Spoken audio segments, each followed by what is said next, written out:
Down the outside goes the Audi R8. Look how much Miller's caught back into play. Exactly, Miller's still start trouble. He's left on second.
Good morning, ladies and gentlemen, or good afternoon, wherever you are in the world. Welcome back to the Old Guys Racing League Coffee Cup Round 2 at the Redbull Ring. I am James Parfitt, going to be joined in the booth by Edward Hunter here today. He's going to be alongside me as we bring you this great action here as well. We've got 34 drivers registered for this currently at the moment, and it's going to be very, very exciting. Sit back, relax, and enjoy your coffee on a Sunday morning, because these guys are going to deliver. Some of the tracks we've got coming up for you next week, it is Monza.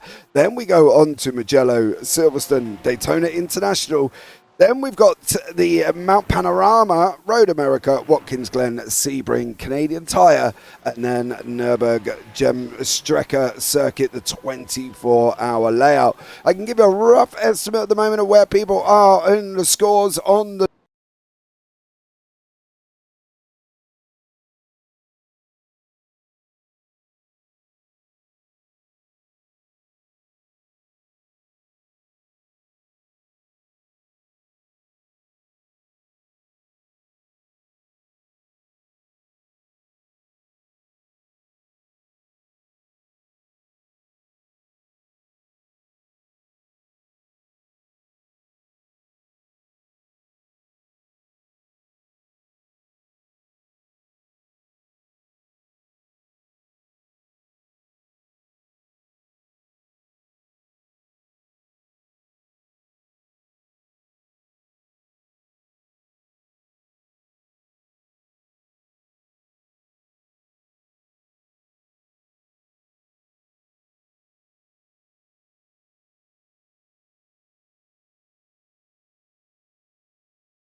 there from him. I'm not entirely sure why all of them sources turned off at that specific time. I was not muted, but the sources on the Elgato just decided, well, enough was enough. We're going to turn off now. So that was quite nice. So sorry if you've lost us for the last minute or so, but that would be a reason why there as well.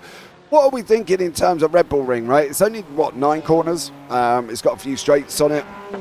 You know, overtaking opportunities down into Niki Lauda Curve and Remus and down into Schlossgold, which is obviously turn 3 if you look at the track in a perspective road circuit. What do we think is going to be likely to be happening here as well? Because at the end of the day, it's a short circuit with tight bits on it that could cause a problem for anybody involved. Yes, exactly. I think the biggest sort of pinch point is going to be turn 4, the sort of end of that sort of downhill back straight part of the circuit. But like you say, sort of start finish straight, and then the big straight after turn 1 and going uphill towards the mountain part of the circuit. That's going to be where you see a lot of slipstreaming happening.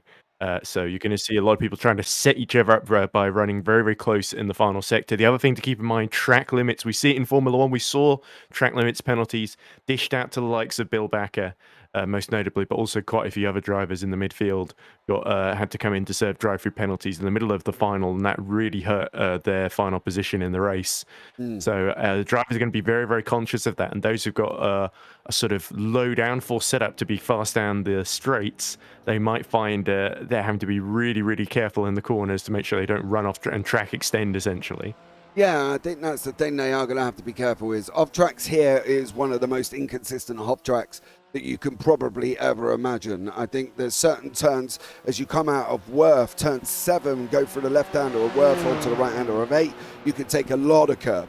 You go into Niki Lauda, you touch the curb or you sneeze at the curb going into turn 2 as well, you're going to get an off track. So they've got to be aware of where they are on the circuit, because at the end of the day, if you're not, you're going to have a problem. And I think that is going to be one of the tight things here that they are going to have to contend with. I think off tracks at this circuit is almost like an entity at Spa. It's a completely different entity to other tracks within iRacing. Some tracks you can take a lot of curb, some tracks you can take none. So I think over here, to be honest, keep it within the white lines. Don't try and ride the curbs if you really don't have to, because otherwise there's an off track and a nice little tasty slowdown probably waiting for you. Yeah, exactly, and that can really, not in qualifying, it invalidates your lap, but in the race, it can also have pretty big consequences for you and the pit drivers around you as well if you if you're all in a battle together. But it's going to be interesting to see who's got the hang of which sector, because it's really the first sector is very high speed. Middle sectors where it starts to get more technical, and then final sectors basically 2 right-handers essentially. So I expect we're going to see some of the cars with higher downforce run a little bit better in the middle sector than the first and final ones. Yeah, we'll jump on for a lap now with David Van Roy in his BMW. We're on the run up into Remus, which is effectively turn 3, because on a motorbike, that where we've just gone is a turn. He's got to stick it in and try and get the exit. Now he's got to let it run out, straighten it up, and onto the gas he goes. Now we've got the run down into Schlossgold, turn 4 here as well. It goes downhill off camber turn, so they've got to get it right. To the left hand side, he's going to go look at round about the 100 board, onto the brake, start getting it in, get it dipped in as far as you can. Any more than that, he will get an off track and a slowdown, so he's got to be a little bit careful. Now we're on the run down into Roush, the left-hander. Onto the brakes we go, trail braking on the way in, keeping it tight with the apex, now letting it drift out. We don't want to, again, take too much curb on the right-hand side. Now this is a little bit of a different corner as well. He can take quite a lot of curb, as you can see there, on the inside of the exit of 8. So again, a different mix of what you can and cannot do.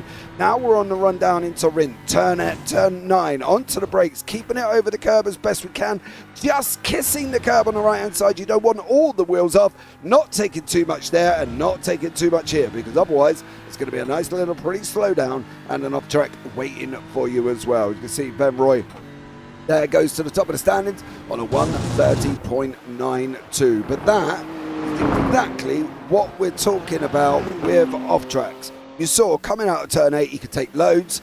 Going into 1, 2 and 3, he could barely take any. Yeah, very, very good middle sector for Van Roy. 22.179, 2 tenths quicker than the next driver. So that really made a big difference there. As Williams has just gone round. Unfortunately for Jonathan Williams. Let's catch up with Sean Bastarash in his BMW here as he's on his way up into Remus as well.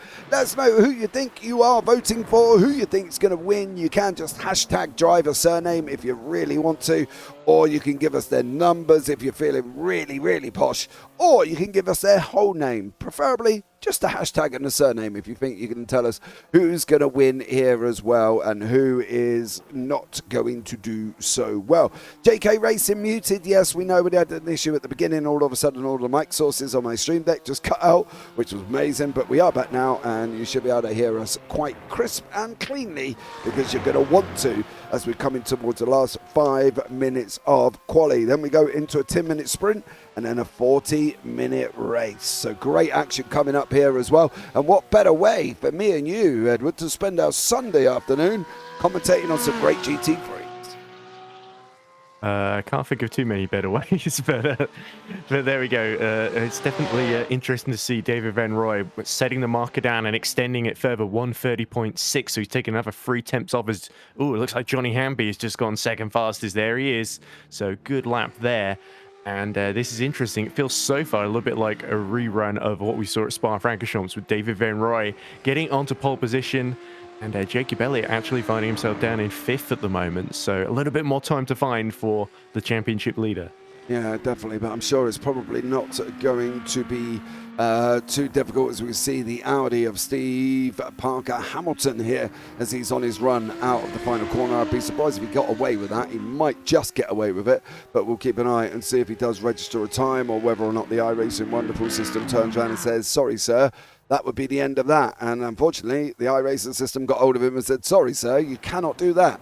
So there you go, Sean Riley there. We've still got Philippe Dela Cruz in the Audi as we've got 3.5 minutes left of qualifying as well. What are we thinking? Do you know, it's interesting at the moment because I'm looking at the car sheet and you can see currently we've got a very BMW Porsche dominated top 10. And with Parker Hamilton, the Audi, but then of course we go back to BMWs and Porsches again for the top 15. So it looks like the Porsche and the BMW are the car of choice here at the Red Bull Ring, would we say? Definitely, and I think it's probably also just the car that the top drivers feel the most comfortable driving, and we saw the big strength of the Audi at Spa-Francorchamps in the hands of Stephen Parker Hamilton was definitely its straight line speed, and I think it's similar for Philippe de la Cruz. We talked to Daniel Sco, wasn't it, who had real problems with his Mercedes, just keeping the thing pointed in a straight line, essentially, ended up being crashed into, as we see just under 3 minutes left on the clock as De La Cruz puts the Audi through its paces then in the final sector. But yeah, I think often it comes down to which car they feel most comfortable in, which one they can set up the easiest in terms of getting the most out of it. And it comes down to sort of personal preference. But I definitely think you're right. The BMW and the Porsche are clearly the cars that, in terms of the trade-off when you're setting it up between being quick in the corners and quick down the straights, those are the two that they feel have got the best sort of compromise on them. Yeah, they have. Don't forget they can play with open setups here this evening or this afternoon or this morning, depending on where you are watching us in the world, of course, and what time, because if you're watching us back, well, it could be any time. So there you go, open setups to play with as well. I think that's one of the interesting things in the GT3 is sometimes cars are not easy to set up, right? I don't run any open setup series. That's partly because I do not have the time to tinker with all of these little roll bar bits and this bit and that bit. And if I wanted an open setup, probably 9 out of 10 times we would all go and buy one, right? Because that's what we would do. We would, unless you've got a dedicated amount of time here, Edward, you would mess around with the open. But to be honest with you, I'm a fixed guy, but I'm sure at the end of the day, these guys are loving the fact that they've got an open setup and they can play. There's no fuel restrictions though, so they've got to be a little bit careful to make sure they get over the line with the fuel tank they've got here as well. So that's going to be an interesting one as we go into the last minute 25. Have you ever driven a GT3 across any sim yourself? No. Okay, well, I've commentated on a lot of GT3 races though. moving on. There as well. Edward's got back. Gone, no, I haven't, James. All right, mate. I could have made up something, but you would have seen right through it. Yeah, because I probably would have asked you a question after that. You would have gone, So there we go. Me personally, I haven't driven the Ferrari or the new Audi. I have driven the Porsche, the BMW, the Mercedes, the Lamborghinis. And I have to be honest, I think the Mercedes was always my car of choice. Unfortunately, it's not everybody's car of choice due to the fact that it's got such a, how can I put it, a loose back end that wants to kind of terminate you at times. Yes, exactly. It takes quite the level of car control to keep the Porsche contained, and the BMW probably the more measured car. And we've seen it tends to respond better going over the curbs as well. And certainly in the hands of David Van Rij, it's set a very, very impressive lap time, 1:30.6. So that puts him quite a distance ahead of Johnny Hamby. Yeah, absolutely. Van Rij 136, Hamby 131.195. Now, if I was overly worried about it, I would panic about the fact of them grid positions. But let's have a look through the grid now. You can see David Van Rij in first with Johnny Hamby in second. Justin Laxton in third. Michael Dione on fourth. Jacob Elliott in fifth. Dan Nans in sixth. Alan Purser in seventh. John Ouellette in eighth with Bradley Lovins down in ninth. Kevin Adrian in 10th. And then Steve Parker Hamilton in 11th with Sean Riley in 12th. On from that, Sean Bastarash in 13th with Adam Lang in 14th. Eric Gainzel in 15th. Rick Modric 16th. Felipe De Cruz in 17th. Jonathan Williams 18th. Cole Modric 19th. And Brian Dudkowski in 20th. Jesus Gonzalez in 21st with Sawyer down in 22nd, JT Sawyer there. Scott Carson 23rd. Michael Chaplin in 24th. Riding on from that, we got Heath Hollinger in 25th. Ulrich Eisenberg in 26th. Clark Wolf 27th. Jason Siak in 28th. Ray Cruz in 29th. Robert Hadley in 30th. Robert Hartley Road in 31st. Ryan Nardoni in 32nd. Justin Cock in 33rd. Kevin Fonseca in 34th. And Marcus Fazino in 35th place. 35 cars. A massive spread of what we were talking about earlier on with IR here. This could be a very interesting race, couldn't it, in general? It certainly could, and Jacob Elliott wants to repeat what he did in Spa and go from effectively, now he's on row 3, isn't he, instead of row 2, so he's got another car to pass into the first corner. It's not going to be as tight as the last Source hairpin, of course, so Niki Lauda curve, so he may have to pace himself a little bit more in this 10-minute encounter if he wants to get back onto the podium on the third place on the starting grid, of course, for the main final later on. But of course there are still points up for grabs in this encounter, and David Van Rij will be desperate now to convert pole position to victory. Yeah, but it's only 10 minutes here, so they haven't got very long, mind you, to be doing that. The problem is Hamby's going to have the outside for turn 1, and if Van Rij really wants to make it difficult for him as well, he can basically just open it up and unfortunately open up the steering as such. But let's get this underway and we'll see how these drivers do here and see what goes on in what plans to be probably an epic, manic evening of racing. Round turn 8 we are going now as well, round the final corner. Then we've got the run up into turn 1, the Niki Lauda curve. It's all about where we're going to go. Are we going to go? When's he going to go? See the cars there. They're still coming around the final corner as well. The lights are on. We've settled in and Van Rij has made it green, green, green. Side by side with Dione and Laxton there. On the brakes going into turn 1. Hamby is in second place. Dione manages to hang on to third. And at the moment, everybody got away cleanly. Yeah, exactly. Very surprising, actually. I would have thought somebody might have made a clumsy move up the inside, but it's the banner for third with Michael Dione holding on to it from Justin Laxton. Jacob Elliott holding on to fifth ahead of Daniel Nans and then Bradley Lovings. But there we go, Elliott up the inside of Justin Laxton. Elliot's trying to go on the inside there as well. He does go up in that Porsche, of course, for Teams 53, getting on down into Slush Gold now as well. We said he's got to go on the brakes a little bit. There you go. In now, dump it into that corner. You can't take too much. Trust me, because you will end up with a slowdown.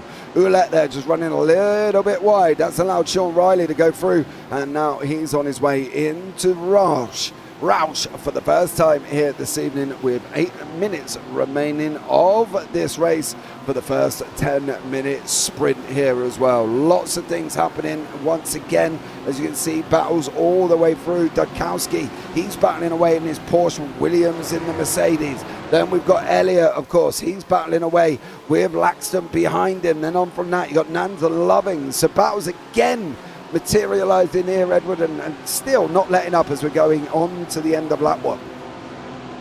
Yeah, and it was interesting what Jacob Elliott said at the end of the final last week in Spa. He said, I had to get out of my own head, or something along those lines, essentially, before starting that race in the heat, essentially. So I think those words will probably be echoing in his head now. He's cleared Langston. Now he has to focus on the immovable object, the man who's so hard to pass in this league, and that is Michael Dion in the BMW. But there's that train of free cars. Nans, Lovings, Purser, all nose to tail there. You see them in the background just coming into the 50 board there as well. Lovins, Purser's just gone up the inside of Lovins. Is he going to be able to get the exit? He isn't. Purser mounts the sausage curb, and then he moves on and takes that position away. What about Ray Nadoni? He's battling away with JT Sawyer. Oh. And unfortunately for JT, as we click on him right at the wrong point, I do apologise, JT. He has just gone round. Was there contact there? No, acceleration on the sausage curb, and unfortunately when you haven't got all 4 wheels on the ground, that is what is likely to happen. So unfortunately for JT there, become a cropper of the sausage curbs. Great move though by Ryan Nardone in the number 28 Porsche. He's gained 10 positions so far in this race, so he's definitely profited from the chaos going on, and that was a very, very decisive move. It's just unfortunate that JT got a little bit too eager on the curb and on the power. And that is the problem. When you put your power down on a sausage curb that puts your 2 wheels up in the air, unfortunately it doesn't like it. And it doesn't matter what car you're in there as well. Parker Hamilton is for some reason going backwards. We can have a quick look and see what he got up to here as well. He's all out. He's snapping out. Oh! He did come back onto the track. He did make contact. I believe that was Lang he made contact with as well, and unfortunately for Parker Hamilton, not a good move for him, as he does make it into the pits in a very different way to what I've seen ever. But then again, I did a race yesterday where a guy drove up the wrong way up the circuit to get into the pit, so it is what it is. There we go. Battles materialising. Nans and Purser. Yeah, Purser side by side here as well. Yeah, this is going to be very tight then, going down into turn 4 then. Purser and Nans. Nans, I think, has got the inside here, so he should be able to hold on if he just extends the braking ever so slightly, forces Purser out wide, and I think that's going to be a job done there for Nans, but he would really have hoped not to let Bradley Lovings through as they go into the Verf and Rauk there.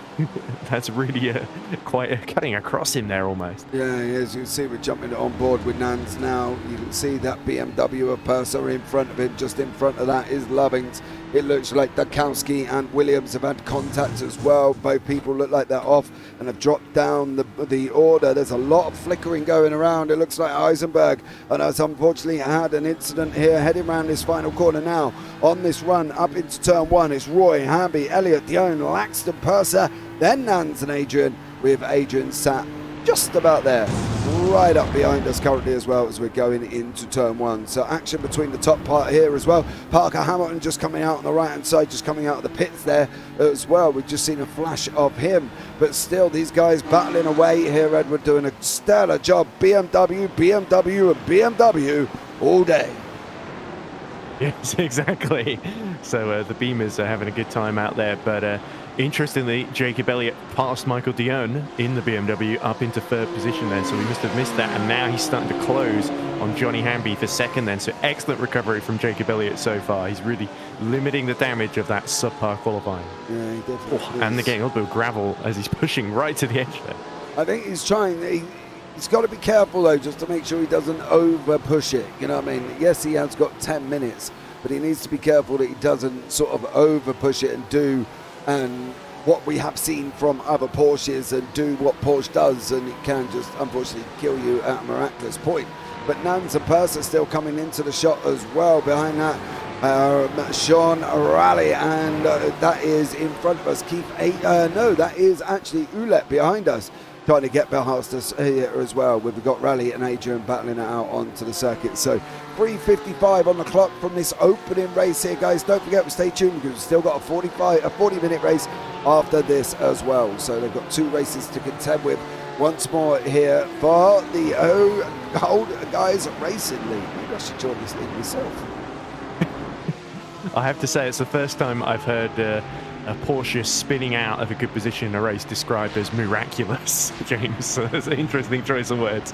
But as we look at Cruz in his elbows up car, I think it says on the side there, and there's a number 28 making another good move from Nardone. That puts him into 18th ahead of Ollinger. Yeah, he is up 14 places, is Brian Nardone at the moment. Bradley Lovings is getting onto the back of Laxton. Michael Dion is in front of us in that BMW. He's just had Laxton going to send it up the inside. Are they going to make it through cleanly? Side by side coming out of Schlossgo. Now they're going to run into the left-hander of Roush very, very shortly. Can Dion hold that inside line? That's going to be a problem if he can't. He's got to make sure that he can take the line going into Worth. He has got his nose back in front. Lovings is also there with Laxton. He's going side by side into Worth as well. Now out of turn 7 across to curbing of turn 8 on the exit, and now once more they can run away. Michael Dion a cork in a bottle here, as he's got literally from 4th all the way to 10th here, Edward, right behind him. Yep, Michael Dion, the ultimate defensive driver, and having to prove it at the moment. But look at the way Justin Laxton just having to swerve all over the place, and wherever he goes, Bradley Lovings takes the other line as well to try and take advantage around the outside. Here we go into Nicky Lauda, curving again. Michael Dion has to cut him across him, and this creates an opportunity for Bradley Lovings on the run uphill. Yeah, it definitely does. Laxton and Lovings there. You can see Lovings just got past Laxton. Purser's just getting past Laxton as well. Here once more, they're going to be side by side. Is it going to be Laxton in the Porsche or Purser in the BMW? Well, you can see there, it is Laxton. Purser's not giving up. We got Nans right behind us as well. Daniel Nans there battling away on that run down into Schlossgold again. Under the bridge they're going to come, onto the brakes they're going to go. I don't think the podium is quite settled as much as you would have hoped. You've got Benoit Hamby and Elliott. But at the moment, anything can happen to the guys in front. So Dion, Loving, Laxton, Purser and Nans have just got to keep it on track.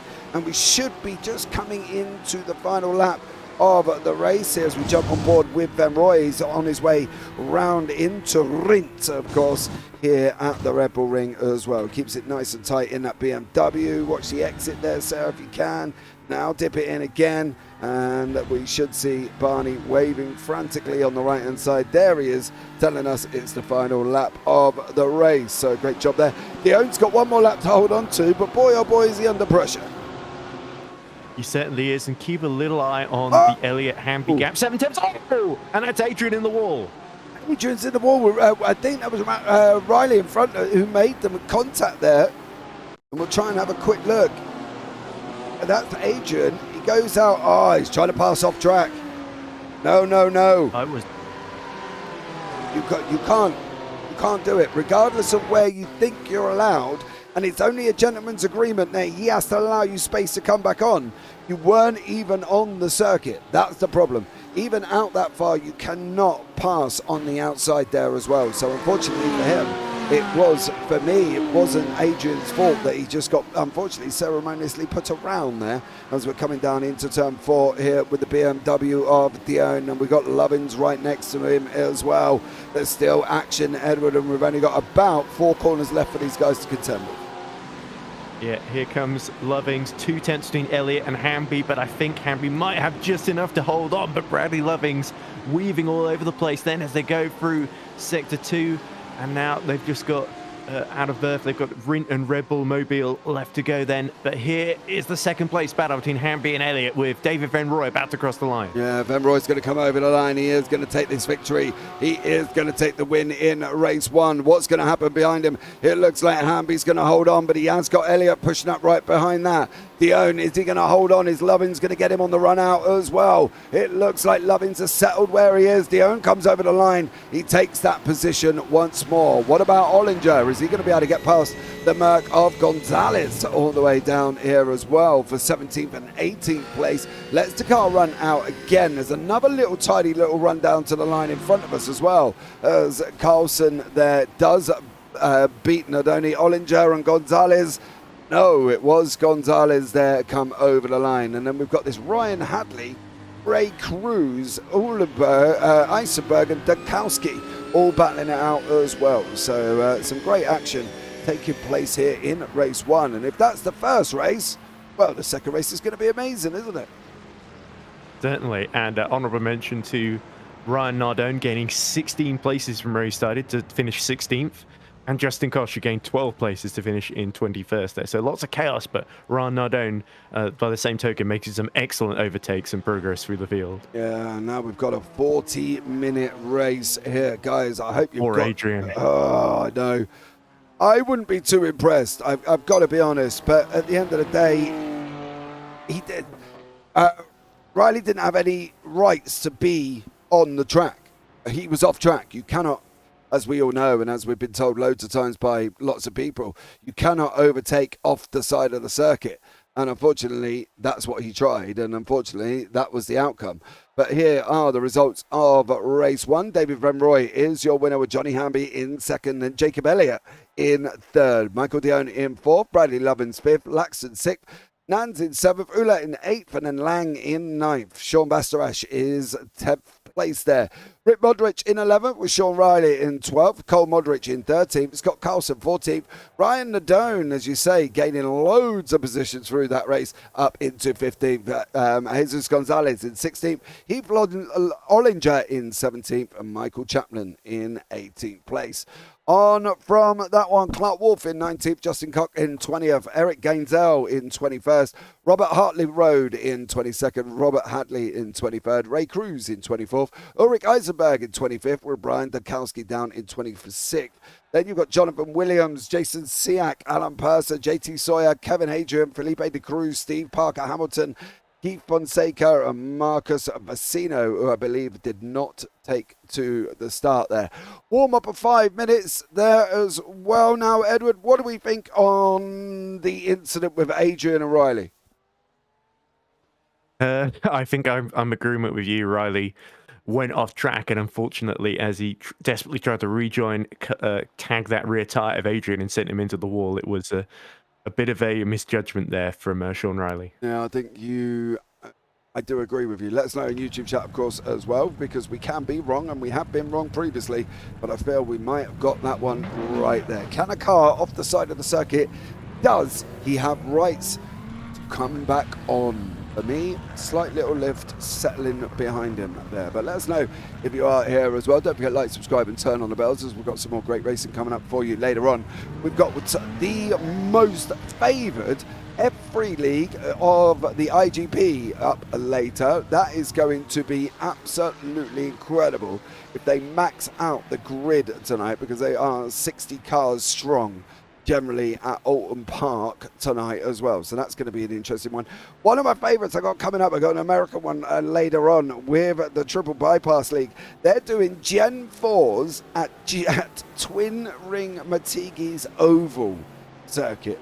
So I am stoked for that. I'm really looking forward to that one as well. But there's more action once again. If you want to get yourselves in any form of the league racing, there's links to the OGRL Discord. There's links to JPB down below. We've got a lot coming up on JPB over the next month or so. Series starting in May. We've got the new truck series. Lots going on. So if you want to get yourselves involved, you can. And also go down into OGRL as well, because they are Discord linked. If you fancy driving GT3s on a Sunday morning. Do you fancy a GT3 drive on a Sunday morning, Edward? If I had a computer that wasn't a MacBook and could play R Factor 2 or iRacing or any of these sims, then absolutely. And if I had a steering wheel and pedals, so there's a lot of ifs there. But I think there's a lot of probably better expense there, I think, to be honest with you. I don't know about a lot of ifs, but I'm seeing a lot of expense on that one, mate. By the time you I've get got an old Logitech wheel, but it's like baby's first wheel or something like that. So, and with some pedals, which I'm not sure work anymore. But I think with a bit of investment from my own side, I could probably, probably wouldn't do particularly well. But other than just sort of staying out of trouble, I don't think I would have any kind of strategy. I doubt you'd see me fighting with the likes of Jacob Elliott or David Van Rooij. No, I'm one of these people. I did have a steering wheel in a rig, right? And the rig I built myself with the help of a friend of mine from outside, obviously the sim racing world. And we built a rig. And then, to be honest, by the time I've moved it into where I had, and I used to drive quite a lot, and then I unfortunately got into commentary. I say unfortunately, because the commentary has taken over my whole driving, so I don't really drive at all. So if I want to drive now, I have to go into my son's room and sneak out his wheel and pedals just to be able to drive there. But yeah, I'm a lot more happier up in the booth, shall we say. Yeah, certainly. You're a lot more in control of the situation. You don't have to ask your son to commentate. That's always a plus. Generally, he's coming in going, "Dad, what time did you finish?" I'm like, "Why?" He's like, "Because I want to drive on iRacing." I'm like, "Well, you'll have to wait." There you go, my boy, bless him. Fatting his way. I've got to give him a shout out as well, by the way. He did his first league race ever at the age of 13 in F123 the other day. Unfortunately, Dad's advice of please do not floor the throttle in an F1 car because you will end up spinning around did not go down. He didn't listen, and unfortunately he lasted about 6 laps. Then he spun up the back wheels, and unfortunately the car bolted into the wall. And as we know with F123, once it generally comes in and your wheels are falling off, you're all done and dusted. So didn't go well, but a steep learning curve for my son. Right, let's go into race 2 with the grid. David Van Rooij in first, Johnny Hamby in second, Jacob Elliott in third, Michael Dione in fourth, with Bradley Lovins in fifth, and Justin Laxton down in sixth. Dan Nans in seventh, John Ouellette in eighth, Adam Lang in ninth, Sean Bastarash in 10th, with Rick Modric 11th, and Sean Riley down in 12th. Is it Raleigh or Riley? I think we've been calling him Riley, so let's stick with that. Let's stick with that. I agree with that. Cole Modric in 13th, Scott Carlson in 14th, and then Ryan Ladone. How far can he climb in 15th? Jesus Gonzalez in 16th, Heath Ollinger in 17th, Michael Chaplin 18th, Clark Wolf in 19th, and Justin Cock in 20th. Eric Gainzel in 21st, with Robert Hartley Road in 22nd, Robert Atley in 23rd, and Roy Cruz in 24th. Then we've got Ulrich Eisenberg, Brian Dukowski 25th and 26th, Williams 27th, Jason Siak in 28th, Alan Purser in 29th, and JT Sawyer in 30th. Then we've got Kevin Adrian, who's going to be absolutely spitting bubbles, Felipe De La Cruz in 32nd, Parker Hamilton 33rd, and Fonseca and Vecino did not take to the start. So let's get this one up and running once more. Van Rooij is out on pole position here, leading the cars. Can Van Rooij make it 2 out of 2, do we think? I think it's going to be difficult to beat him. As long as Van Rooij makes a decent start, I think he should be able to manage this from the front, but I wouldn't count out either Johnny Hamby or Jacob Elliott from mounting a challenge. There we go. Let's see what goes on here around the final corner. They're going to wait for the pace car to go in. Unfortunately, Alan Purser and Jonathan Williams have already made contact on the parade lap. We'll have a look back and see what happened to that one, but it is now going to be coming round all on Van Rooij with Hamby. He's got the inside line. Surely he's going to bolt. Very shortly, he's going to have the green lights are going to come up here as well. There's the red. He's left it very late, and we are off and running. And now Hamby and Van Rooij are going to be side by side going into turn 1, and that is purely because Van Rooij left it very, very late to get on his bike, and Hamby's jumped him straight at the start here as well, Edward. Bit of a mistake from Van Rooij. He left it late to get going. He has, and look who else is going to take advantage. It's going to be Jacob Elliott trying to go around the outside of him as they go uphill into the turn 3 hairpin, and Van Rooij has still got the inside then, and he's going to almost push Jacob Elliott a little bit off track there. Yeah, Dione and Loving's also involved in this battle. We are 2 wide, 3 deep, I think. Whoa, Van Rooij's off! Oh, that's Van Rooij! Oh, he's coming off! There's still... Oh, no! not been much worse, could it, James? They spun into the middle of the pack. Everyone had to slow down to avoid them. It looks like Van Roy has got going again. Elliott has dropped down to 10th, and it's just mayhem in the middle of the pack here. Yeah, I'm trying to find out where it actually took place, and I'm sorry, but there's been a lot going on because there was a lot of people involved in that incident, unfortunately, there as well. So let's see if we can pick up where David Van Roy went off track. I'm going to have a look on board the chopper to see how he ended up terminating himself there as well. He's a little bit further back. Did he get hit by Jacob Elliott here? Still going, unfortunately. Going a little bit further back than that, I believe, as well. Where is Van Roy at the moment? You're down in 25th. Let me see if I can just pick up where the incident... it's still too late. All right, guys, I might have to do... Can't get there at the moment, well, because I do love the wonderful world of things going on. You can see where this is going, can't you? Yeah, Van Roy moves across. Elliott has still got a little bit of his nose there. Can't disappear in time, and Van Roy is sent around, and the front hood of the car goes flying there as well. Yeah, Van Roy and Elliott there coming back, and the worst thing is they come back How did everyone avoid them? Well, as you can see by that Mercedes, he literally hit the brake there, and I'm sure there would have been voice chatters of people going, incident, slow down. But unfortunately for Van Roy and Elliott, not enough there as well. I'm sure that would be picked apart a little bit later on, but as we're going to be moving on now once more. And now I've got a funny feeling here, the Lego machine has kind of just been freed up to take the run. He's still got a 5/10 gap to Michael Dion, so he can't afford to slack off here. But Dion once more has got Bradley Lovings for company. And then we've got the likes of Nans, Uwe, and Sean Riley, who I think are going to be thrilled to be fighting for sort of top 4, top 5 positions now, with our two of our title contenders hitting each other and hitting trouble quite literally. Although Elliott down in 9th, he hasn't taken too much damage. He could still be a threat there as this race continues. I don't understand. How is he still going after that? There's no bumper. There's nothing. How is that? If you're in conjunction, how is that still going? He didn't get sent into the wall. It was Ben Roy who got sent into the wall. Elliott did a big 360, and he's flashing his lights now to let Bastarash know he's there, or is that to let Carlson behind not to try anything?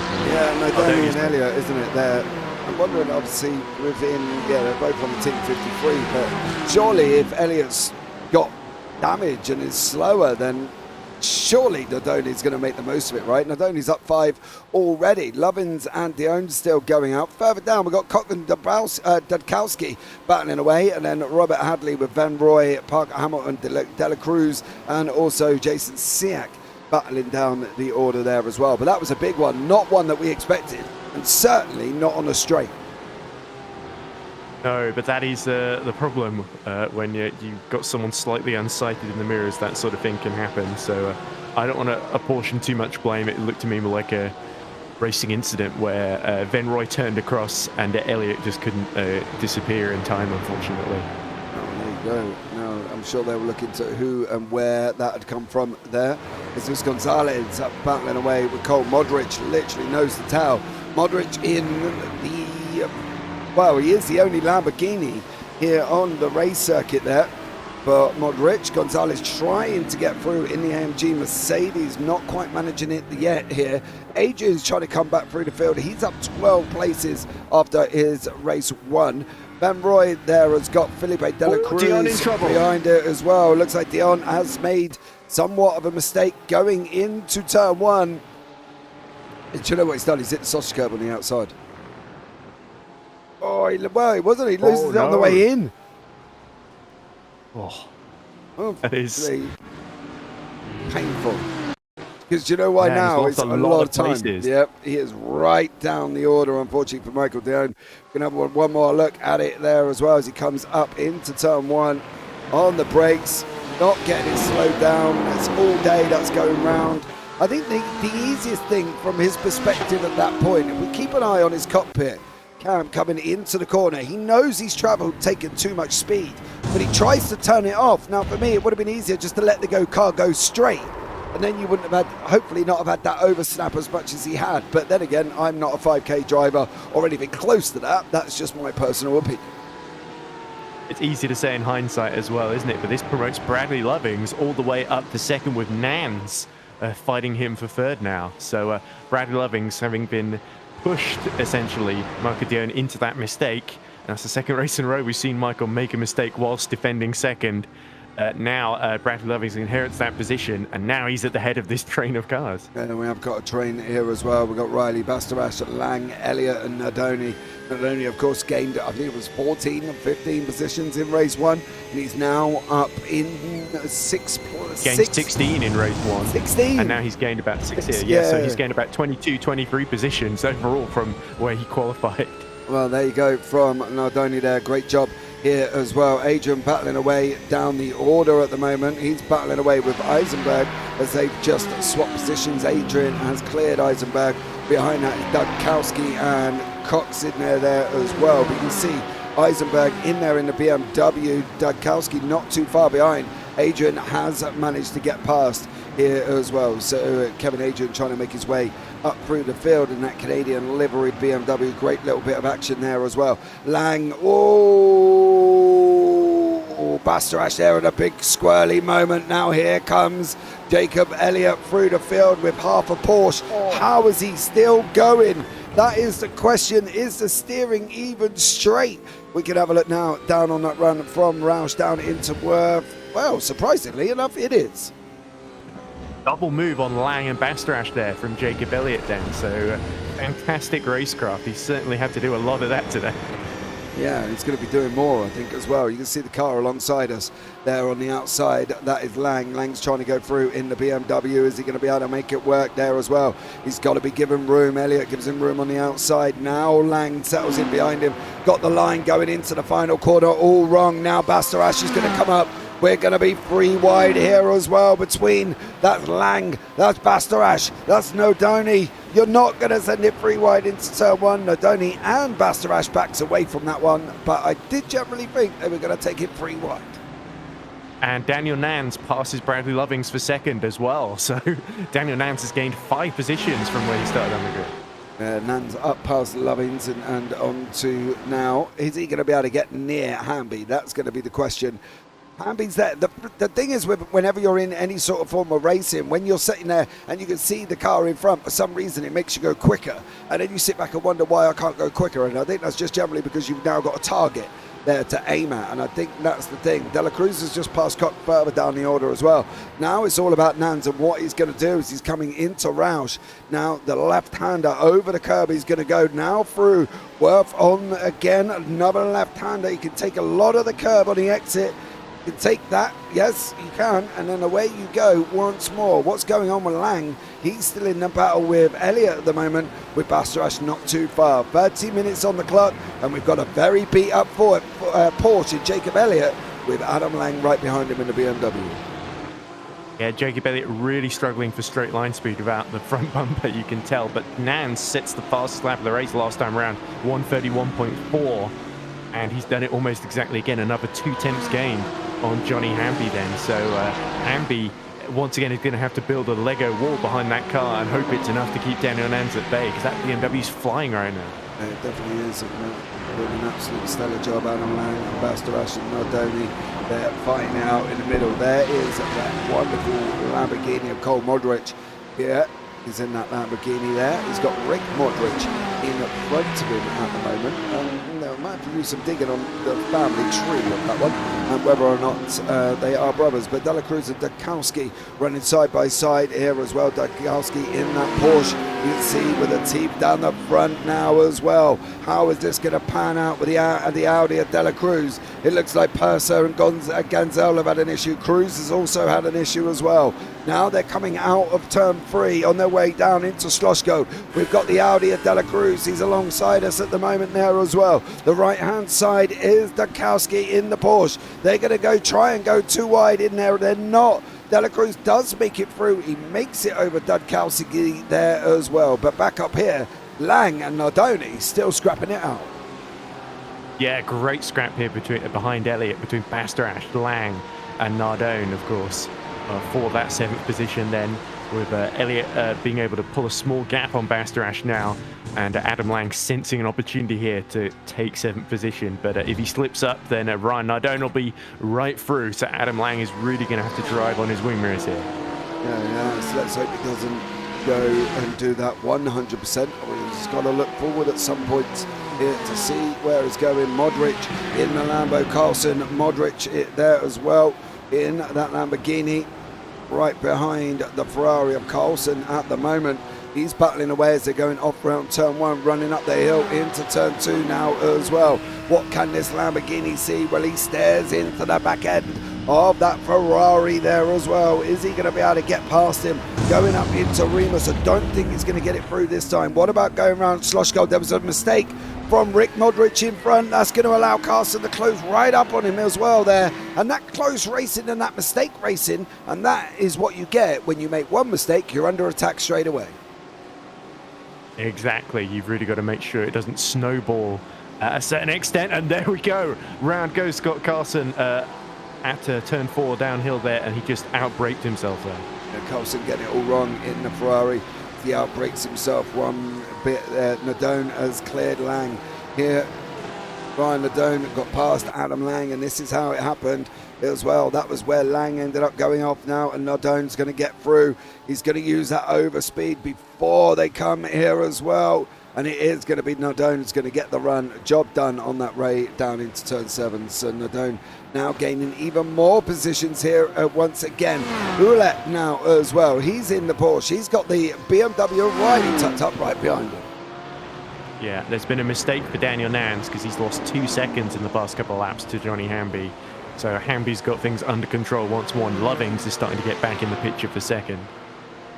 Yeah, further down the field, we've got Kevin Adrian. He's trying to come back up through the field. He's up 16 places. He's just cleared Clark Wolf. He's just cleared Michael Chapman. Now next up on his bid list is Justin Laxton. Laxton's not so easy, as Laxton is quick here. So let's see how that one goes out. We've still got Carlson. He's in the Ferrari. We've still got Gonzalez behind him in the Mercedes. Then we've got Laxton, and then the recovering Adrian here. So let's see how far Adrian can get. I'm sure Adrian should be able to get a little bit further up, I think. I don't think he's quite cemented where he is. Modric's father and son. Yeah, but which way round, Clyde? You know what I mean? Which way round is it? Is it Rick or Cole? Which way round are they? Let us know. I'm not going to guess on that one. But as we look at Kevin Adrian, who's already gained 16 places in this race, yes, Laxton, there's a little gap to him, but if he can catch up to that pack, as we see Gonzalez get past Scott Carlson then for 12th position, then he could potentially, as you say, gain a few more. Philippe de la Cruz and Stephen Parker Hamilton from the very back have both gained 14 places as well. In terms of David Ben Roy, he's still down in the 23rd position behind Justin Koch. So his recovery's not gone too well. I think he's taken a lot more damage. And Jacob Edwards, we see Sean Riley losing a couple of positions. Yeah, Riley made a mistake there, unfortunately, as well. Cole is the son to Rick is the dad. As we're going to see what happened to Sean Riley here going into that final corner. Is he going to go round? He is. It's almost one of them horrible half spins that you can't quite stop, and it normally ends up your unfortunate loss there. But he has now got Adam Lang in front of him, a BMW target to aim at, with another BMW there as well. Riley's trying to go up the inside of backs out of it. Now we've got Rick and Cole. Cole is the son, it's been in turn, and that is Adam Lang. Adam Lang's just gone round. Was it all on his own? That's going to be the question as they're coming up into Remus now. He's going to hit that curb. I've got a funny feeling that could be a Lang incident. It is all on his own, unfortunately. Too many beans on the loud pedal, dear sir, for that one. Yeah, and the wall was right there to meet him as well. So that would have been a sickening FUD, I think, for him. So that's a bad mistake for Adam Lang there, but he's still in the race and could still get some decent points out of this if he recovers quickly. But anyway, up front then, Johnny Hamby leads by 3.1 seconds over Daniel Nans, who is still just a second ahead of Bradley Lovings. Then there's a bit of a gap to Ouellette. But Elliott is about 5 seconds then behind Ouellette and keeps closing over the last couple of laps. So I think John Ouellette might have a little bit of company before too long. Yeah, I've got a pun in that as well. Elliott's just gone past Bastarash there. How is this man still keeping this Porsche on the road. There was a sickening incident with David Van Roy, who unfortunately is Van Roy at the moment. 23rd, I think. Yeah, around about 21st place. 21st, sorry. Yeah, he's in a good old mix with Koch and Eisenberg, and it's going to be Parker Hamilton's just a little bit further up the road. But Clark Wolf looks like he's had a bit of an issue there, as Ben Roy now looking to close the gap once more. The gaps are starting to spread in the top 10, but it is this base from 19th, 20th, 21st to 22nd, your current closest battles on the race circuit. Yep, and as you said, Bastarash still 3 tenths behind Jacob Elliott as well, so both our title contenders in huge scraps here. And Elliott, the problem with him, he can't catch you, because he's so busy defending from Bastarash, who's so much quicker in a straight line. And it's similar with Ryan Nardone, but Nardone, of course, another Team 53 member, has been cooperating a bit with Elliott in this race to not try and hold him up too much. He knows he can just follow Elliott through and gain positions that way, and could still get a great result out of this. As Loving's now closest within a second of Daniel Nans as well, by the way. Yeah, this is Bastarash and Elliott. They're battling it out once more as they're on their way round the turn 9, then through turn 10 of Red Bull Mobile, and they're still battling it out with Nardone right behind him. Nans has got Loving slowly closing in. Williams and Van Roy are still battling out. Looks like Eisenberg's had a little bit of an issue here once again. Is Nardone going to go up? Bastarash missed the breaking point. Oh, wow. Yeah, lucky he did exactly what Dude, what the other driver that spun earlier should have done. Remember Michael Dion just spun at that point where he went straight on, exactly what you said he should have done. So Bastarash making a mistake, but only losing 1 position rather than 8 or 10. Yeah, that's the thing, wasn't it? He avoided the car in front because he missed his braking point, and then he kind of just feathered the brakes to get that car around the corner. So a great job from Bastarash. I bet that was a definite moment there in his sim rig of, oh dear, this could hurt, but he managed to steer out of it there as well. Williams and Eisenberg and Michael Dion is recovering once more. He's down in 23rd, down 19 places there, unfortunately, for Michael Dion as he goes in through turn 2. He's looking for the exit out on that Mercedes. Is he going to be able to get it on the run down into Slosh Gold now? Dion just settling in behind him. I don't think, it's not looking like he's even got a power output there to be able to try to challenge that Mercedes. He didn't look like he was getting any closer at any point. Yeah, it's a hobbled BMW, the 223, and Dion is really struggling to make up ground here after that spin. But up front, by the way, or nearer the front, I should say, Sean Riley has got back in front of Bastarash. So the 2 Seans in the 2 BMWs having an amazing scrap for 7th place position. But here is Bradley Lovings then. Looks like Daniel Nanty may have pushed the tyres a little bit too hard, and he's looking very vulnerable now. Yeah, we've got Lovings there closing up as they're going into turn 3. Through Remus they go. Bradley Lovins in the Porsche, Nans in the BMW. We've got a Porsche 1, 3, 4, 5 and 6 here. So it's a very Porsche dominated field. Can Lovins get past Nans as he's going down now into Slosh Gold? He's not going to be able to make it through this time. What about the run out? Is he going to be able to get it out through Roush and Worth? Let's see how this one pans out for Bradley Lovins there. I don't think he's going to be getting it done here, Edward. I think at the end of the day, he's got to be looking at Rint, maybe coming out of Red Bull Mobile or onto that start-finish straight.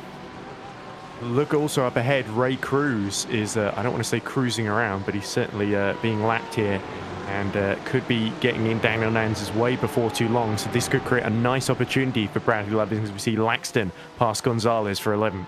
Yeah, Cruz has had a little bit of an incident, unfortunately. It looks like he may have had a crash there, unfortunately for him, and is now dropped right the way down, as you say, down the order, just about to be lapped down in 30th place. He does move over, out the way he goes. Great job from him, great awareness. He's going to allow these guys to go through, I'm sure, as Cruz is on the left there. Just lift a little bit more, dear sir, otherwise you're going to find yourself right where you really didn't need to be on that one there once again.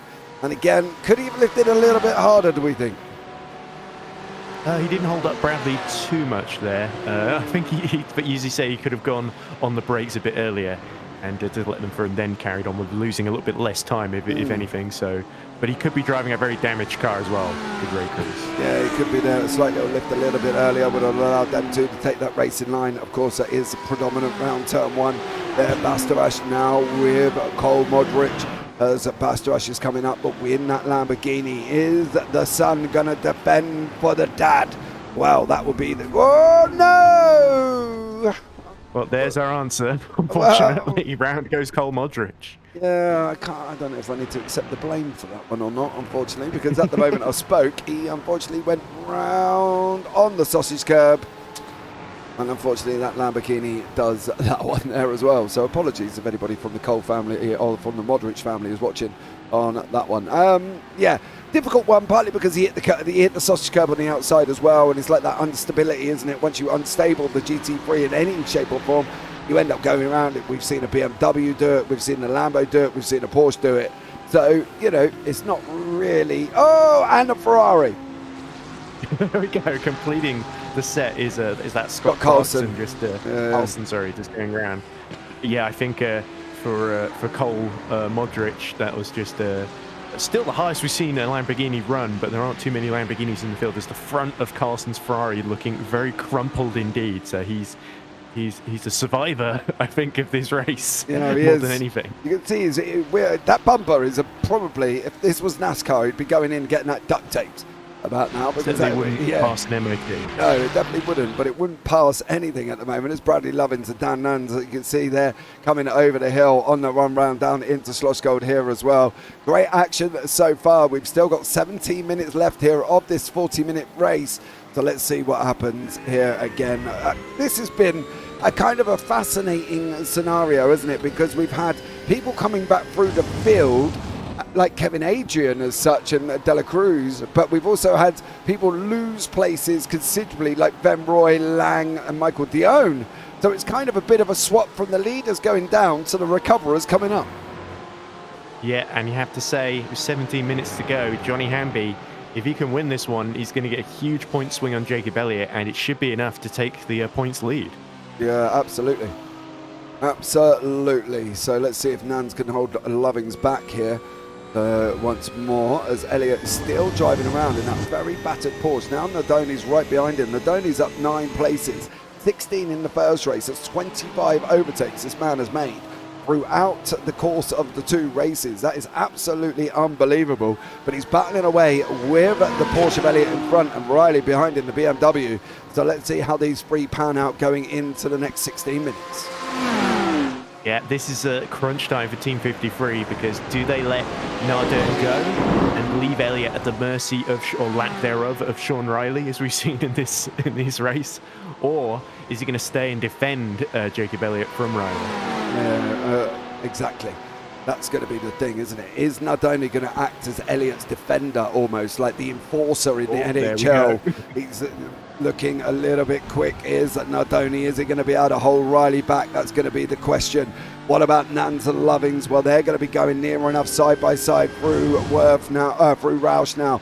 Not making it through this time is Lovings, but what is happening on here? This is a fascinating situation to be in, because obviously the Team 53s of Elliott and Nardone are going to have to try and either work together. Elliott, I think, is in a difficult situation because he's either got to accept that Nardone is quicker and he needs to let him go, or he uses Nardone, as I say, like the enforcer in NHL, where he just holds up Riley and holds him up to allow Elliott to take the win, or to take some points away.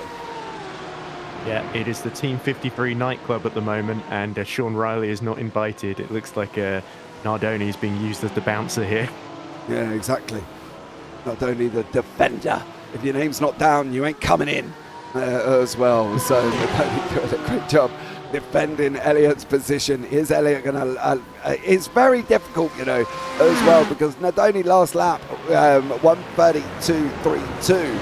Elliott's on a 1:32.32, Nardone on a 1:32.31, and Riley's on a 1:32.40. So there's not a lot of difference between these guys here. Sean Bastrap is unfortunately under attack from Laxton behind, and he's got Adrian trying to make his way through as well. Obviously, the recovering Kevin Adrian after his incident in race 1. He's done a stellar job once again. He has gained 20 positions. That is incredible from Kevin Adrian. Yeah, both Adrian and Laxton had Adrian had that horrible incident in the heat that meant he started at the back of the field. Laxton, I think, had a really bad first lap as well, and he's had to recover from that up to 10th, even though it's 4 places from where he started on the grid. So that's a little bit deceptive. I think Bastarash had a spin as well, so all 3 of these guys have been delayed in this race and had to fight back from that, and are now putting on an excellent show as they converge together in this fight for 9th lane. Battling away. Nadoni now has still got in up behind Elliott. They're slowly dropping the BMW of Riley, so that Elliott's kind of upped his pace a little bit coming into the last 13 minutes. This is one battle. Then we've got the Laxton Bastarash battle. They're side by side. Looks like Laxton has got through. He has. Sean Bastarash now. What's he going to do about Kevin Adrian? Because Adrian's on a recovery. Yeah, and Kevin looks like he's not going to be hanging around for too long. So Bastarash will have to pick which side he wants to defend from. As we see Adam Lang in more trouble, unfortunately, falling down to 20th. And Bradley Loving still 4 tenths behind Dan Nance. Yeah, see it there as well. It's great action. We've got Clark Wolf and Ryan Hadley towards the back end of the field. We've got Nardoni and Elliott still here as well. Riley still in contact, but only just as he's dropping back 6 tenths at the moment. You can see the gap opening up as we're going into the last 12 minutes. It looks like Carlson's had an issue there. Lang's jumped back to the pits. Adam Lang, what have you been up to? Was it on the contact with Carlson? That's Van Roy in the mix. Carlson gets it all a bit wrong. Oh! Yeah, nothing Adam Lang could really have done there. He was first on the scene behind Van Roy, wasn't he? Van Roy did the optimal thing, right? Whenever you look at people within NASCAR, when they see a sliding car, they've got 2 choices. They either go and full throttle or they lift and hope that the car's out of the way. And Ben Roy just went, nope, I'm not having any of that. Bastarash there gets past Adrian. Adrian got past Bastarash. That's twice they've swapped positions and they're still going at it here as well. Adrian's dropped a little bit further back now. What about Nardoni? Is he going to clear Elliott? Riley's getting closer here, buddy. He's getting closer. Yeah, he's going to keep putting pressure on them. And Jacob Elliott, let's be fair, he's driven a masterclass of defensive driving since getting up into the top 5 here. But up the inside comes Sean Riley, and he's going to try and pass both of them. Riley there gets through on Nardoni. What's he going to do? Is this a mistake? Is that the mistake from Nardoni and Elliott? Should it have been swapped around? Because Riley now is got up the inside of Elliott as well. He's going to force Elliott out onto that sausage curb. He gets the position. Now we've got a straight drag race down into Schlossgold, turn 4 here, the right-hander off camber. We got back markers coming into play again there. You can see them at the bottom. It's all going to be going up, but Riley's going to get through. Was that a mistake from the Team 53 boys? Should they have let Nardoni go? Because Riley's not giving up. He's going to have the outside through Worth. Elliott's trying to send him up the inside. He's trying to hold that position side by side again. Surely Riley's got to try to cut back. He's got to try to cut back, come up the inside of turn 8. Is he going to, turn 7 coming out of Worth? He's not. He's opened the door up to Nardoni now. And Nardoni's going to try and get out the outside as they go through turn 8. Riley's coming back. Riley's coming back. He's got them both again there, Edward. Yeah, Riley's just got so much better straight line speed, but fair play to Jacob Elliott. Fantastic defensive driving just to place his car absolutely where Sean Riley did not want it to be and made it as difficult as possible. But now Nardoni will see Rick Modric 1.9 seconds behind and think, hang on, we're going backwards in this race, Jacob. We're going to do something here. I swear they should have swapped, and that isn't, I'm sure, a dig at any of them, but I think they should have swapped. Now we've got Lovins and Nans going at each other. Let's see what happens here as well. Is Lovins and Nans going to be able to battle it out? Coming down into turn 4, just breaking into the final 10 minutes here of this race. Come on, John, says Mr. Tightlines there as well from the Team 53. And I'm worried. I'm worried about this situation now because I think this should have been swapped and I think it should have been played in that way. Carlson, dear sir, what are you doing? Apart from getting Carlson secretly on the Team 53 payroll here. He's pulled over coming out the entrance of 4, but that probably could have been done on the run down there. But Elliott now is still trying to get past Sean Riley. Ryan Ladoni's still in there. Lovins and Nan's still going to go at it as well. It's going to be very exciting for these last 9 minutes. Yeah, we're being set up for a photo finish, but Johnny Hamby is just continuing to manage that gap, doing everything exactly right in that privateer Porsche up front. But Uwe, unfortunately for his supporters, 13 seconds down on Bradley Lovings, not really in the podium fight, but still well clear of Sean Riley, who's now somehow holding on to 5th position despite a little bit of difficulty from the back markers. And there we go, Nardoni pulls alongside Jacob Elliott into turn 1. Yeah, but is Nardoni going to get through? I think you're giving him a challenge, Elliott. That's the problem. I think that should have been done a few laps ago, I've got to be honest, because Riley's cleared off up the road. He's 1.4 seconds again up the road there as well. That's so frustrating, because you can kind of see what they should have done, and you kind of sit back. In hindsight, I'm sure these guys will look at this and think, okay, that was a little bit late. I'm a damaged car. I probably should have let you go through. You know, you have gained 9 positions in this one, 16 in the first one. That's 25 positions over 2 races. But Nardoni now has either got to use his pace to pull Elliott back into Riley, but they're not making gains here, Edward. It's not going below 1.4. Yeah, Nardoni, I'm afraid he might have to leave Elliott behind if he wants to keep Sean Riley in sight here. As we see Bradley Lovings still keeping Nans very honest, half a second behind him. But yeah, now the big question for Elliott is, can he hold off Rick Modric in another very, very healthy Porsche that's still got the front bumper attached? Luckily for some, of course. But Jacob Elliott, I think maybe he could have... From an individual point of view, you've got to fight for every position possible. But from a team point of view, I think you're right. Nardoni was definitely quicker, could definitely have easily been... few seconds up the road, maybe even challenging Uwe for 4th right now if he'd not played the team game and hung in behind his championship living teammates. Here up the outside goes Bradley Lovings. Yeah, Lovins trying it over with Nans. They are going to be running side by side coming out of turn 2, out of Remus now on the run. Lovins does get through, and you can see what's already happened here. Nardoni's already closed down on Riley by a little bit and opened up 8 temps to Elliott behind him. Nans made a mistake. He's managed to hold on to it. It's coming into 6.5 minutes to go. Ray Cruz has had another little bit of an incident as well. Robert Hartley Road has also had an incident. He's jumped back to the pits. But unfortunately, there for them, that could be the race over this late on. But it is all about Lovins and all about Nans. We have got a leader. He is there, by the way. He's just so far in front. He's not even remotely battling anybody. And again, he's gone on a Sunday drive all on his own here. He's picked up his Nan. He's put her in the passenger seat. And he said, come on, Nan, we're going for a run around the racetrack as Hamby. And he's done a great job there as well. But Lovins and Nans, not so much, as these ones are battling it out. Yeah, the only people who won't be happy is that we haven't seen too much of Hamby in this race, so I imagine Lego will be a little bit annoyed they don't get too much airtime. But anyway, speaking of Nans, Daniel Nans, the tyres starting to fade a little bit. I think maybe he pushed too hard. The thing is, this has hurt Bradley Lovings as well, because I think he potentially could have mounted much more of a challenge to Hamby if he'd been able to keep Daniel Nans behind him. But of course, big gap behind as we see Elliott back ahead of Nardone again. Elliott there has cleared Nardone, or sorry, not cleared, but got past. The problem is look at the battle now with Rick Modric right behind these two. These two are not helping themselves. I think that's the thing.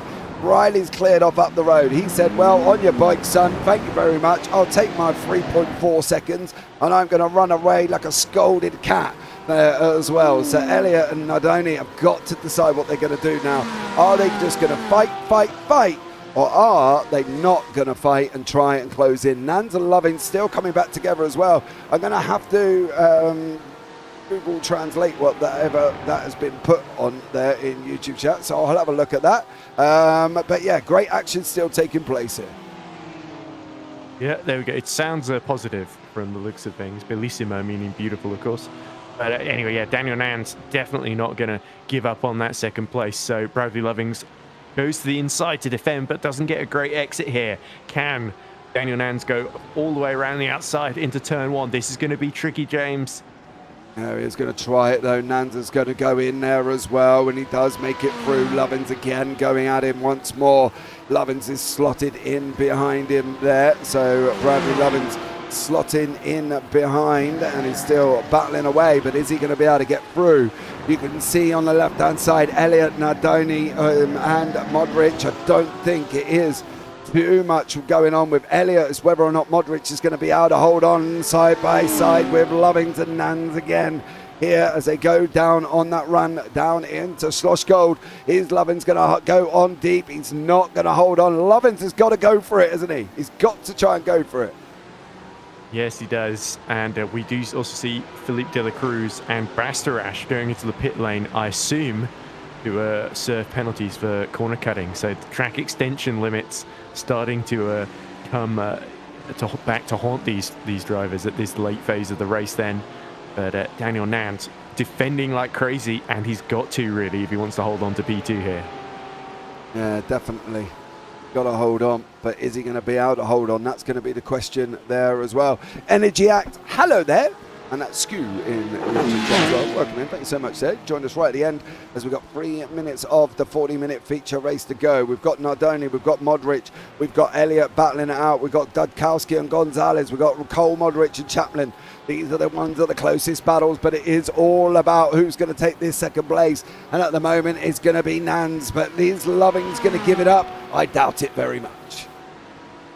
Yeah, and here we go. Bradley tucks right into the slipstream as they go uphill then towards Remus once more.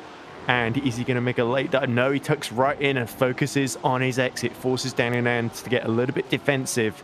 As we see Modric passes Ryan Nardone, so Nardone, who's been called back to defend Elliott, has once more lost another position then. Ryan Nardone is wondering, like, wow, I seem to be Jacob Elliott's best friend today, and it's backfiring horribly. No, it definitely is, unfortunately, there as well. So, sup Dan, I took drop week also, because Billy Backer. So, great job from them. But welcome in, thank you so much for that one. Nans and Loving still battling it out again here. 2 minutes on the clock.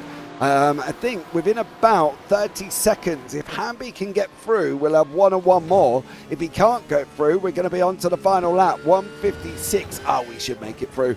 I think we're going to have one and one more here, Edward, before the white flag of Barney. Yes, we are. It's going to be one and one more. He did make it in time. 1:45 on the clock, goes over the line. 13 seconds to the good there. So one and one more here. Some great battling happening. Yeah, and no need for Johnny Hamby to slow down. In fact, if he does slow down too much, then Nans could be upon him before too. So he can't do anything clever with making it one lap less. As look at this, Daniel Nans trying to weave to stop giving the toe to Bradley Lovings, but Lovings, wise to that, follows him around, and they squirm and squirrel as they go up towards Remus, and Bradley Lovings once again waits patiently for his turn, tries to get the exit. Oh, and mistake from Nans. He goes off track. Oh, Nanze still going to keep his foot in though. He's going to be able to manage to hold on to the back end of Lovins, and he's still going to be going for it once again here as well. So a great job from Nans. He's managed to hold on there, and he's still battling away, but Lovins and Nans is going to get up the inside this time. This is going to be everything. They are going to be chucking everything at each other. The kitchen sink, the cutlery, the spoons, probably even the wife is going to try and slow these guys down once again as they're battling away now on that run round into Worth before they go out into Roush. What's Lovins going to do now? Can he get past him, as he's only going to have one more lap to go? Problem for Lovings there was that Bradley into Schloss Gold. He left the door open, and that was all Daniel Nans needed. Meanwhile, Rick Modric still 6 tenths behind Jacob Elliott, pushing for all he's worth. Has Ryan Nardone done enough to hold him up? Or will Jacob Elliott be overcome and lose 6th position here on the final lap? Well, we're going to find out here. We're going to find out. It's going to be very, very close. They crossed the final lap with about 10 seconds on the clock there. So a great job from them. But now Lovins is going to come at it here as well. He's got a great one out of turn 1. Going up into Remus is going to be turn 2. Lovins on the right, Nans on the left. Now it's going to be going once more. How are they going to be able to do this one? Lovins, oh, don't gas it early. Oh, he had a little bit of a twitch there. I had a twitch in my chair. I thought it was all going to go wrong. Once more on the run down into Slosh Gold now. And heartbreak for Sean Riley. He's had to pit on the final lap. And that has lost him a position outside the top 10 then, as Lovings up the inside of Daniel Nance, side by side through Schloss. Oh, and Lovings makes contact. Yeah, they've made contact. Now he's got a Sotin one behind here as well. And now what's Lovings going to do? Is he going to be able to do it? Is he not going to be able to do it? This is going to be the question here. Once again, we're coming round the final couple of corners. He's only got 2 more. He takes a he probably even sucked up an off track on that one. Now Lovins has got to go. He's only got 2 more corners to go. I will have to pick up on the leader very, very shortly. He's going round the final corner. Johnny Hamby is your winner as he's going to go over the line. What's going to happen with Bradley Lovins? And Nans, I think it is going to be Nans is going to get it. Nans is going to hold on here with Lovins in 3rd place. Now what's going on with Modric? Well, he's cleared. Oh, dearie me. Who did he clear it? I can't even remember who was there. Nardoni as well. Yeah, Nardoni had to go in. Now what's Modric going to do with Elliot? As well. Yeah. Now, yeah, Elliot has been... Oh, no. He's going to try around the outside. Oh, he's disappeared on me. Now just into Red Bull corner. There's only 1 corner left to go, and Elliot has got the inside come back. Look at him. Look at the Porsche behind. Laxton, they're going to be going over the line. Is it going to be Elliot, Modric, Laxton? It was in that order. Oh, Kevin Adrian, no massive shout out to you, dear sir. You're up 23 places. Stellar job. What about Gonzalez? He's going to come through. Riley's had to go into the pits again there as well. And now everybody else comes over the line. But boy, oh boy, we can safely say that was epic. Yeah, a corker for everyone apart from Johnny Hamby, who took the lead at the start and then just was never challenged thereafter. But yeah, Nans Lovings was a great fight. It was great to see Jacob Elliott put out all the stops to hold on to a very, very well-earned 5th position. That could really help him in the title race come the end. But where did Van Roy finish in the end? That's going to be interesting to see. 17th then, so that was the best he could do. Yeah, 17th place from David Van Roy there. Unfortunately, we're just waiting for the last guys to come over the line. Whoa!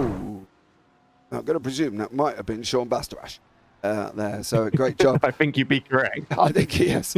But Sean Bastarash making a moment in that BMW. But here are the results here from race number 2. Johnny Hamby is your winner. Dan Nans and Bradley Lovins take a bow because that was absolutely epic. Epic fighting from all of them guys as well. Then John Uley in 4th with Rick Modric into 5th. Justin Laxton in 6th. Kevin Adrian in 7th. Dudkowski in 8th. Gonzalez in 9th. Dela Cruz in 10th. Modric in 11th. Then we've got Chaplin in 12th. Dion in 13th. Cock in 14th. Venroy 15th. Purser 16th. Elliott in 17th place. Must have been a post-race penalty for corner cutting then.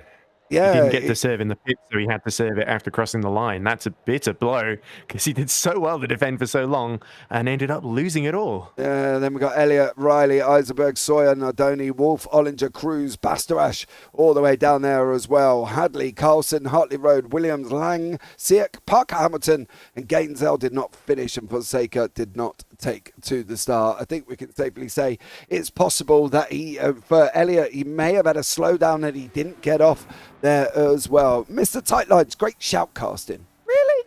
That was action. No joke, nice job. I thought this was Sky Network and I was watching F1. Great control of voice and use of video cutting and editing in general. Thank you very much as well. Right, let's get some interviews going here once again. Let's have a chat with the man who finished 2nd in race 1. He then went on a Sunday morning drive with his nan in race 2. He put her in the car, picked her up and bolted away, did Mr. Johnny Hamby, and he did an absolutely great job there. Johnny, welcome in, buddy. How are you? Hey, man, I'm doing good today. How are y'all? Hey, I'm doing really well. Edward, you okay? Yeah, I think I need to lie down after that one. You may not have noticed, Johnny, but that was a pretty intense race behind you. But wow, well done, because not only did you get 2 podiums out of this, holding off Jacob Elliott in the first race narrowly over the line, and then winning this one in the final, but you're now also the championship points leader at the moment. Yeah, I got a little fortunate early. I hated that Jacob and David had an issue, and then I had Dion behind me, and I thought when he had an issue, I guess, I thought, yeah, I might just pull away. It might be, may take it easy. And Daniel and Bradley had other ideas, man. They kept the pressure on for sure. All I was trying to do was log some consistent laps. Don't make a mistake, which of course then you're scared to death. Slow down, wreck, whatever. You know what? I'll take it. Absolutely. Just had to keep my eyes forward, not watch them too much. Right up till the end when they were racing each other, I mean, they stayed within 3 or 4 seconds, and so it was a lot of pressure. I think we can even go below seconds there. It was 3 or 4 tenths. I will say that one between these guys. They were literally Lovins and Nans were so close together. It was absolutely insane there. You managed to get a breakaway. What did you think when Venroy come together with Elliot on a straight as well, of all places? Did you sit back and think, okay, now I've got this, I can do this? To an extent, like I said, I knew there were some other fast guys back there. I know Dion's fast, and he was there. And did I think I had it? No, but I knew if I could just keep my head down and run consistent laps, I figured I could stay in the lead. But they made it tough. Yeah, they definitely did this, but you did an absolutely stellar job at taking the victory as well, and a nice old little chunk of points just to go with it. Anyone you want to give a shout out to before we let you go? Yeah, everybody watching, hope it was a good show. I can't wait to see it myself. Thanks to you guys for putting this broadcast on. It's been wonderful watching it. And Bradley, Sean putting this on, OGRL, Team 53. This is becoming quite a fun little Sunday morning every week. So appreciate it, guys. To be fair, mate, with 35 cars in it, I'd probably call it a little bit more than little. You're doing a great job there with the cars involved, so well done to you. Johnny, thank you so much for joining us there, buddy, and look forward to seeing how you get on as the season goes on. Sounds good. Thank you. Best of luck, Johnny. We're going to have a chat with Daniel Nans, who gained 5 places in race number 2.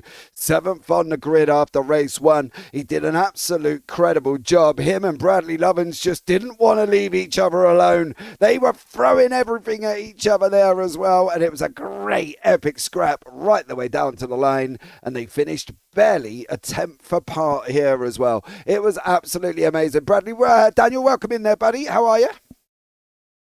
Doing great. It's good to be in here again.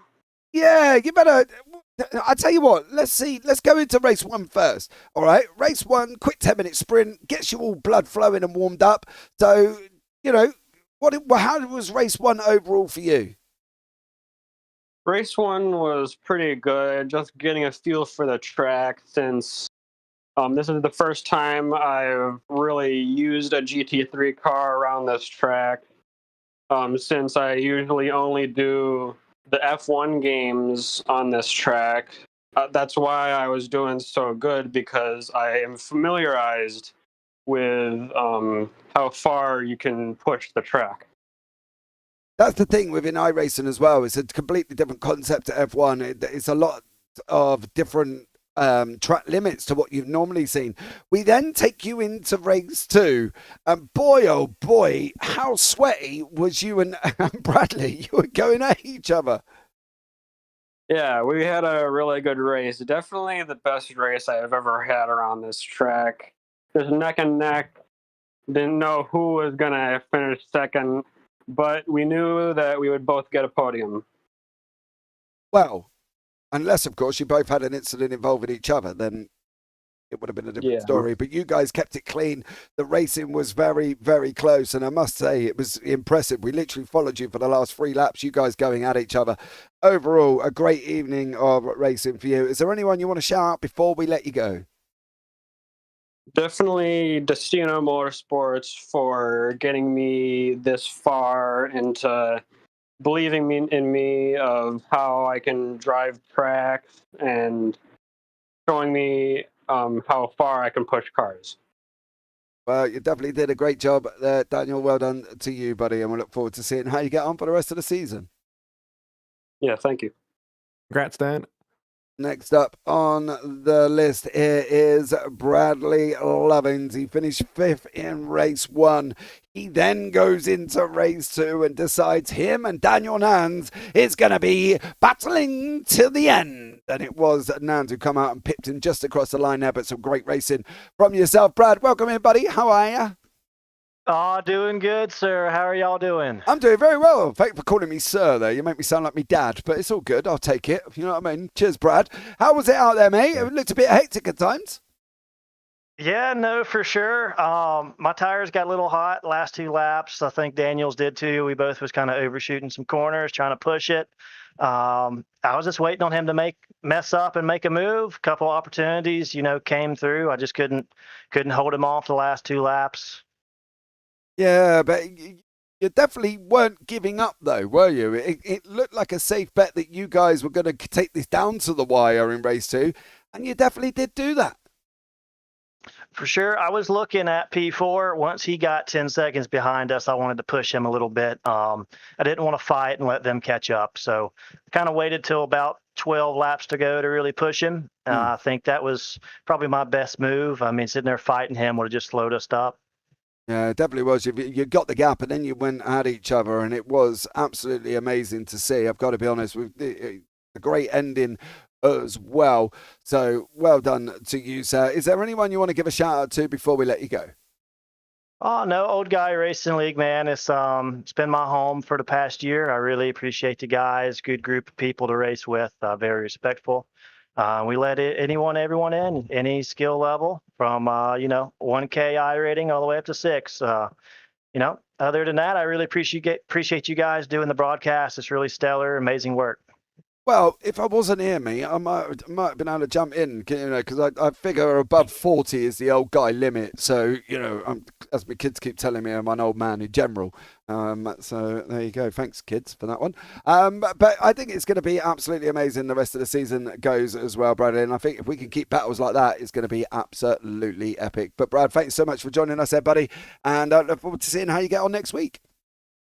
Thank you. See y'all. Yeah. Good job, Brad. Right, there we go, Edward, as well. But now we did have Jesus Gonzalez jumping in, and I had to keep moving him into the waiting room as well. And he did say that he was going to come back, but I can't actually see him there. So, Jesus, if you He did come back. We're in the middle of interviewing Daniel, and I think he got impatient because he thought that he was more important than the podium finishers for some reason. Okay, well, but he did finish 10th in a Mercedes, to be fair. So. Oh, okay. Well, Jesus, if you are watching this back, I do deeply apologise, but if you could just jump into the interview waiting room, and I promise you I would pull you in there as well. I think going forward, considering some racing at the Redbull Ring that I've watched previously in the past is a bit meh, I think we can safely say this didn't come into the meh category, did it? No, it was an absolute corker. The only thing that was a little bit of a shame in that final was the big crash between David Van Roy and Jacob Elliott, which means both of them finish low down the field, essentially, as a consequence, although I think both of them put on a great show trying to gain places back up the field.